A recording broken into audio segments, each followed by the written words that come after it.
चीज़ एक पर्दे में रहना चाहिए, उस चीज़ को ये लोग ऐसे एकदम खुलेआम बाजार में बेच रहे हैं। तो अब गार्जियन भी तो वही चीज़ देख रहे हैं, है कि नहीं? गार्जियन वही चीज़ देख रहे हैं, तो उनको यही लग रहा है कि अच्छा संगीत का मतलब यही होता है, क्योंकि बिहार के लोग उस माहौल को गंदा कर चुके हैं। मैं अब तो बस इतना चाहती हूँ कि बिहार से जो ये अश्लीलता है ये ख़त्म हो जाए, और जो एक दौर था जब लोग पारंपरिक गीतों को सुनते थे। नमस्कार, आप देख रहे हैं एक 24 न्यूज और मैं इस वक्त गया में मौजूद हूँ और यहाँ पे गया में बिहार दिवस के महोत्सव मौके पर बिहार का उभरता हुआ सितारा लोक गायिका अपूर्वा प्रियदर्शी मौजूद हैं। आइए हम इनसे कुछ खास शख्सियत से मिलाने जा रहा हूँ। सबसे पहले जी मैम, आपका स्वागत है न्यूज 24। बहुत बहुत धन्यवाद, और जितने भी दर्शक हैं जो इस न्यूज़ को देख रहे हैं उन सभी को बहुत बहुत प्रणाम, और बिहार दिवस की बहुत सारी शुभकामनाएं मैं आप सभी को देती हूँ। और आज बिहार दिवस के उपलक्ष्य पे ही मैं आई हूँ परफॉर्म करने के लिए। तो कैसा लग रहा है आपको बिहार आने के बाद, गया में जो आ रही हैं परफॉर्म देने के लिए? जी, इससे पूर्व में भी आप गए आए हैं जी, कोटेश्वर महोत्सव में एक बार मैं पहले हाँ, मेन गांव में मैं एक बार और आ चुकी हूँ। कोटेश्वर महादेव का मंदिर है, वहाँ पे मैं वहाँ भी गई थी, और मुझे यहाँ के ऑडियंस बहुत बहुत ज़्यादा अच्छे लगे, और मैं दोबारा आई हूँ आज। तो उम्मीद करती हूँ कि मुझे आज भी ऐसे ही ऑडियंस मिले जो मुझे सपोर्ट करे, ताकि मुझे गाने में मज़ा आए। अच्छा मैम, बिहार में देखा जाए तो बहुत सा भोजपुरी कलाकार हैं, या फिर देख लिया जाए तो एक तानिया जहाँ हैं, या बहुत सारे पवन सिंह हैं, या खेसारी लाल हैं। तो आजकल बिहार में विवाद चल रहा है गानों को लेकर, कोई जात प्रथा के गीत संगीत गा रहे हैं, या फिर कोई अहिरान गा रहे हैं, तो कोई बबुआन गा रहे हैं। इस तरह से देखा जाए तो सिर्फ क्या कलाकार हैं, सिर्फ अगर बाबू साहब पवन सिंह कह लिया जाए तो पवन सिंह सिर्फ उनका गाना बाबू साहब सुनते हैं, या फिर खेसारी लाल यादव हैं उनका गाना सिर्फ खेसारी यादव समाज के ही लोग सुनते हैं। ऐसा तो नहीं, कलाकार का सभी लोग गाना सुनते हैं। देखिए, कलाकार का कोई जाति नहीं होता है, उसका कोई जाति नहीं होता है, और ये चीज़ तो सोचना ही नहीं चाहिए। आप एक बार मैं ऑडियंस को ये कह रही हूँ, जो भी ऑडियंस भोजपुरी गाना जो भोजपुरी में बस अश्लीलता वाले गाने की बात कर रही हूँ, वो गाने सुन रहे हैं, वो छोड़ के कभी आपने पारंपरिक गीतों को सुना है? ध्यान से कभी सुनिए, आप एक बार सुन के देखिए, फिर आप खुद ही फील करेंगे कि वो ज़्यादा बेटर है, या जो आप ये गंदगी वाली चीज़ें, ऐसी चीज़ें देखते हैं जो आप अपने परिवार के साथ फिल्म नहीं देख सकते, यहाँ तक कि आप ऑडियो भी नहीं सुन सकते। तो आपको खुद अच्छा लगता है ये सब सुनने में? नहीं ना। जो चीज़ एक पर्दे में रहना चाहिए, उस चीज़ को ये लोग ऐसे एकदम खुलेआम बाजार में बेच रहे हैं, ठीक है?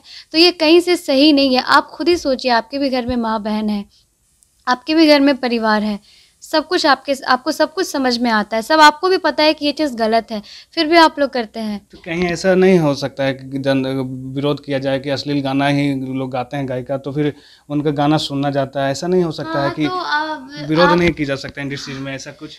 अब आप क्या क्या कर सकते हैं? देखिए, उनको क्या है कि अगर वो ऐसे गाने बनाते हैं तो वो गाना लोग सुनते हैं, लोग पसंद करते हैं, और जितने लोग गाने को देखेंगे, गाने का व्यू जितना बढ़ेगा, अच्छा नॉर्मल सा संगीत गा के डालिए तो बहुत लोग उसको सुनेगा नहीं। वही आप कुछ गंदगी वाला चीज़ आप अपलोड कर दीजिए फेसबुक पे या फिर यूट्यूब पे, तो 1 घंटे में वो उसका व्यू 1 मिलियन, 2 मिलियन, 5 मिलियन ऐसे हो जाता है। तो आप डाला ही मत करिए ना, आप ऐसे गाने बनाया ही मत करिए। इसमें तो गलती जो म्यूज़िक डायरेक्टर है उनकी गलती है।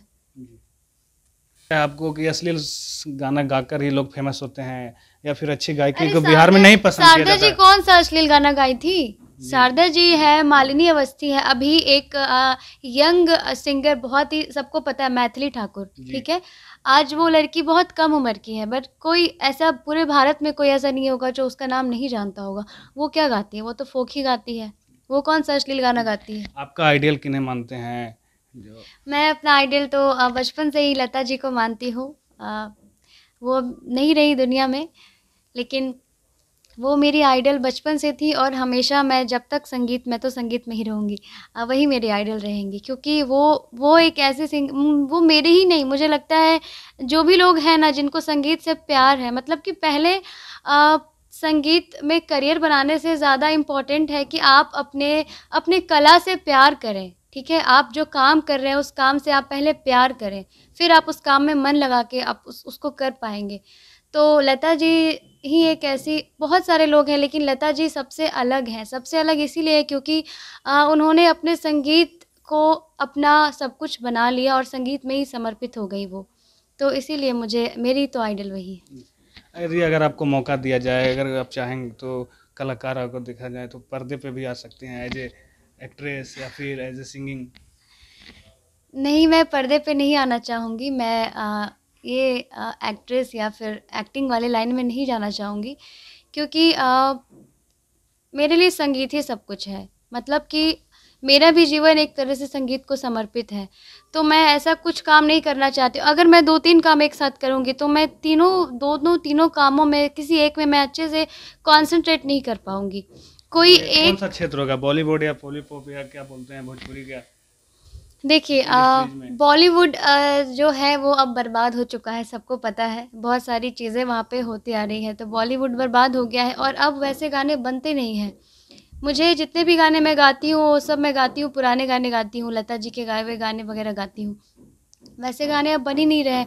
वही गाने को लोग रीमेक करके, मतलब अब कुछ अपना पता नहीं इन लोगों को दिमाग क्यों नहीं है, कुछ नया चीज़ क्यों नहीं बनाते ये लोग। वही पुराने गाने को ही रीमेक करके ये लोग मार्केट में चला रहे हैं और कैसे-कैसे सिंगर्स आए हैं आप लोग सब जान ही रहे हैं। तो अब क्या ही बोला जाए। और मैं अब तो बस इतना चाहती हूँ कि बिहार से जो ये अश्लीलता है ये ख़त्म हो जाए और जो एक दौर था जब लोग पारंपरिक गीतों को सुनते थे। आप छठ के गीत ले लीजिए, मैं अभी भी कहीं भी अगर छठ का गीत बजता है तो मेरे रोंगटे खड़े हो जाते हैं सुन के ही।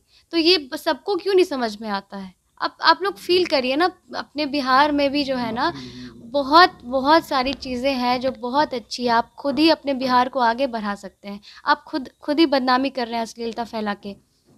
और ये चीज़ पूरे भारत इंटरनेशनल चीज़ हो गया है। ये जो भोजपुरी गाना सब बनता है ये सिर्फ बिहार ही नहीं, भारत ही नहीं, मतलब कि कहाँ-कहाँ के लोग सुनते हैं, ये मैं क्या बताऊँ आपको। तो ऐसा मत करिए, अपने बिहार का नाम रोशन करिए, अच्छे गाने गाइए। आप ऐसे गाने गाइए कि बिहार के बाहर के लोग आपके गाने को फ़ॉलो करें। जैसे आप दूसरे स्टेट, जैसे आप बिहार में पहले जो कुछ बिहार के जो लोक नृत्य वगैरह है, कुछ किचकवा किचकनी टाइप कुछ होता था ऐसा, और झिझिया, ये सब बिहार का लोकगीत है। लेकिन अब क्या है कि गरबा कहाँ का डांस है? गुजरात का डांस है। लेकिन बिहार में लोग गरबा कर रहे हैं। तो आप ऐसा अपने बिहार को क्यों नहीं बना रहे हैं कि आपके आपके स्टेट, मतलब बिहार का डांस या बिहार का गाना दूसरा स्टेट फ़ॉलो करे? ये तो आपकी गलती है। मैं बस यही चाहती हूँ कि आप अपने जहाँ पे आपका जन्म हुआ है बस उससे प्यार करिए और कुछ तो नहीं। ऐसे कलाकारों के लिए आप क्या संदेश देना चाहेंगे जो बिहार को, छवि को बदनाम करने की कोशिश कर रहे हैं या फिर जो जाति प्रथा को बढ़ावा, प्रचलन को लेकर के किसी संगीत गा रहे हैं, वैसे वो लोग लोग को बस लेकर ऐसा इसलिए करते हैं ताकि वो पैसे कमा सके, फेमस हो सके। इस ढंग से फेमस होके क्या करिएगा आप? मैं भी कुछ आलतू फालतू चीज़ गा के डाल दूँ या कुछ आलतू फालतू काम कर लूँ तो मेरे भी मिलियंस में व्यूज़ आ जाएंगे, लेकिन उससे क्या होगा? अगर आपके पास इज्जत ही नहीं है तो आप ऐसे पैसे को लात मारिए। कि आप एक महिला हैं और बिहार का कल्चर है कि महिला को सपोर्ट नहीं करते हैं गार्जियन, फैमिली, अगर पेरेंट्स कह लिया जाए, माता पिता जी, तो आपको इस मुकाम पे आने के लिए कितना सपोर्ट किए देखिए हैं उसमें पेरेंट्स? उसमें उसमें पेरेंट्स की गलती नहीं है। मुझे पहले ऐसा लगता था कि माँ बाप का गलती होता है कि वो बच्चे को नहीं समझते हैं, उसमें पेरेंट्स की गलती नहीं है। अब आप बिहार में ऐसा माहौल बन गया है कि संगीत का मतलब हो गया है भोजपुरी डांस, भोजपुरी गाना, भोजपुरी डांसर्स को बुला के ऑर्केस्ट्रा करवाते हैं, भोजपुरी सिंगर्स को बुला के भीड़ इकट्ठा करते हैं। तो अब गार्जियन भी तो वही चीज़ देख रहे हैं, है कि नहीं? गार्जियन वही चीज़ देख रहे हैं तो उनको यही लग रहा है कि अच्छा संगीत का मतलब यही होता है, क्योंकि बिहार के लोग उस माहौल को गंदा कर चुके हैं। तो पेरेंट्स तो नहीं चाहेंगे ना कि मेरी बेटी ऐसे ऐसे फील्ड में जाए, ये काम करे। तो पेरेंट्स की गलती नहीं है। बिहार में अगर संगीत को उस ढंग से दिखाया जाता जो संगीत एग्जैक्टली है, संगीत साधना है। संगीत को किसने लाया था? सबसे पहले संगीत को भगवान ने लाया था। तांडव, शिव जी जिसने तांडव किया, शिव जी से ब्रह्मा जी को मिला, ब्रह्मा जी से माता सरस्वती को मिला। तो ये तो भगवान का दिया हुआ चीज़ है, इसको आप लोग गंदा कैसे बना सकते हैं? जी, आपको बहुत बहुत धन्यवाद एक न्यूज़ 24 से खास बातचीत करने के लिए। बहुत बहुत शुक्रिया। ये बिहार के उभरते हुए सितारा हैं अपूर्वा प्रियदर्शनी, खास बातचीत करने के लिए एक न्यूज़ 24 से। आइए इसी तरह से हम नए कलाकार या नए उभरते हुए शख्सियत से मिलाएंगे। तब तक के लिए हमारे साथ बने रहें एक न्यूज़ 24 के साथ। विप्लव कुमार, एक न्यूज़ 24 गया।